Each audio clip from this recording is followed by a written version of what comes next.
Hi అండి. 4, 5 రోజుల కిందట వండాను నాన్ వెజ్. ఇప్పుడు కొనలేదు. మా వాడైతే అసలు నాన్ వెజ్ వండట్లేదని సల్లరి పెట్టేస్తున్నాడండి. ఎందుకంటే మధ్యలో శనివారం, ఆదివారం, శివరాత్రి, సోమవారం ఎలాగో వండుకోం కదండీ. 4, 5 రోజులు అయిపోయింది వండక. ఈరోజైతే నాటుకోడి తెచ్చుకున్నామండి. నాటుకోడి సగమే వండుతున్నాను. సగం అయితే నైట్‌కి ఉంచేసాను. ఎందుకంటే పిల్లలు స్కూల్ నుంచి వచ్చిన తర్వాత నైట్‌కి తింటారనేసి సగం ఫ్రిడ్జ్‌లో పెట్టేసాను. 4 రోజులు వండకపోతేనే ఏదో 4 నెలలు తిన్నట్లు ఫీల్ అయిపోతున్నామండి మా ఇంట్లోన. నాన్ వెజ్‌కి అంత బాగా అడిక్ట్ అయిపోయారు. నాన్ వెజ్ లేనిదే మరి ఫుడ్ తినలేము అనేటట్లు అడిక్ట్ అయిపోయారు. ఆవు చేలో మేస్తే దూడ గట్టును మేస్తదని సామెత ఎట్టిపోతుందండి. మా మామయ్య గారు అలాగే మా ఆయన గారు మొక్క లేకపోతే ముద్ద దిగదండి. అలాగే ఉండేవాళ్ళు. ఇప్పుడేమో పిల్లలకి అదే అలవాటు అయిపోయిందండి. ఫస్ట్‌లోనే మనం అలవాటు చేయకూడదు. చేస్తే ఇలాగే ఉంటదండి. నాన్ వెజ్ తప్పితే వెజ్ కర్రీస్ ముట్టడానికి నాకు ఇష్టపడరు అసల. వెజ్ కర్రీస్ అయితే మేము వారానికి 1, 2 సార్లు వండుతామండి. అవి కూడా తినరు. కాయగూరలు, పప్పులు, ఆకుకూరలు అలాంటి కూరలు వండితే పిల్లలకి అలవాటు చేస్తే మంచిదేనండి.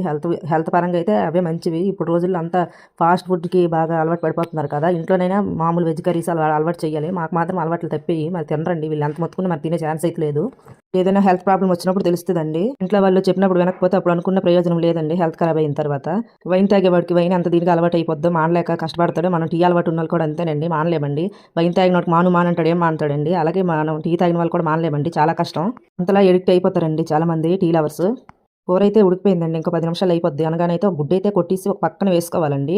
ముక్కల మీద కాకుండా వేసుకొని మూత పెట్టేయండి ఒక 10 నిమిషాలు. 10 నిమిషాలు చిన్నప్పుడు మా అమ్మమ్మ అలాగే చేసేవాళ్ళండి. కూర తక్కువైందనుకోండి 2, 3 గుడ్లు సైడ్‌ని అలాగే వేసేసేవాళ్ళు.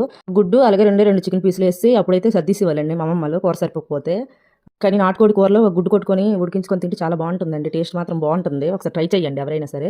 లాస్ట్‌లో కొత్తిమీరను లైట్‌గా గరం మసాలా చల్లుకుంటే కూర అయితే రెడీ అయిపోయింది. గుడ్డేసాం కదా! అదైతే ఉడికిపోయింది కదా! ఇదైతే వేరే ఒక బాక్స్‌లోకి అయితే తీసేసుకుందాం కొంచెం గ్రేవీతో పాటు. చాలా బాగుంటుంది టేస్ట్.